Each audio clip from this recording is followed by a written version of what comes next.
നബി തങ്ങൾ പറഞ്ഞു, നിങ്ങൾ ലഹരി ഉപയോഗിക്കരുത് എന്ന് പറഞ്ഞെടുത്ത് പറഞ്ഞു, വഅൻ കുല്ലി മുഫത്തിരിൻ. മുഫത്തിർ എന്ന് പറഞ്ഞാൽ എന്താ? മനുഷ്യന് മയക്കമുണ്ടാക്കുന്നത്. അത് കഫ് സിറപ്പ് കുടിച്ചാൽ ചിലപ്പോൾ അത് വരും. ചുമയുടെ അസുഖമില്ലാത്ത ഒരുത്തൻ കഫ് സിറപ്പ് കുറെ വാങ്ങി കുടിച്ചു, അത് മുഫത്തിറാണ്. ഡ്രഗിന് അഡിക്റ്റ് ആകുന്ന ആളുകൾ അത് വാങ്ങിച്ചു കുടിക്കാറുണ്ട്, ഒരു സമാധാനം കിട്ടാൻ വേണ്ടിയിട്ട് എന്നാ പറയാം. അത് ലഹരിയുടെ കൂടെ തന്നെയാണ് നബി തങ്ങൾ കാണുന്നത്. മുഫത്തിർ എന്താ? മുഫത്തിർ എന്ന് പറഞ്ഞാൽ മനുഷ്യനെ മടിയനാക്കി മാറ്റുന്നത്.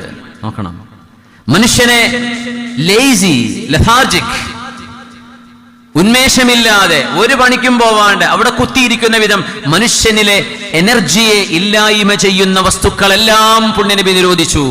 അതാണ് ലോകത്തിന്റെ പ്രവാചകർ സ്വല്ലല്ലാഹു അലൈഹി വസല്ലം. വാറ്റുചാരായത്തെ കുറിച്ച് മാത്രമല്ല ഇസ്ലാം ചർച്ച ചെയ്തത്. എന്തൊക്കെ മനുഷ്യനെ ഇനാക്റ്റീവ് ആക്കുന്നുണ്ടോ, മനഃപൂർവ്വം അത്തരം പാനീയങ്ങളോ ഭക്ഷണങ്ങളോ, അത് എന്ത് കോലത്തിലാവട്ടെ, അത് ഇഞ്ചക്ഷൻ ആവട്ടെ, അത് സിറപ്പുകളാവട്ടെ, ലിക്വിഡ് ആവട്ടെ, അത് പൗഡർ ആവട്ടെ, എന്ത് നിറമാവട്ടെ, അതൊന്നും വിഷയമല്ല. അതുകൊണ്ട് സത്യവിശ്വാസികളെ, നിങ്ങൾക്ക്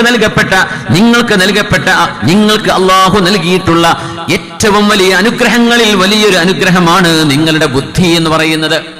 നിങ്ങൾ പേരുള്ളവർ ചെയ്യുന്നുണ്ടോ ഇല്ലേ എന്നല്ല, ഇസ്ലാമിന്റെ പ്രമാണം അതനുസരിച്ച് ജീവിക്കുന്ന ഒരു മുസ്ലിമിനും ഒരു ലഹരിയും ഉപയോഗിക്കാൻ പറ്റില്ല, പാടില്ല. അത് എന്തുകൊണ്ട്? മനുഷ്യനെ മനുഷ്യനാക്കുന്നത് ബുദ്ധിയാണ്.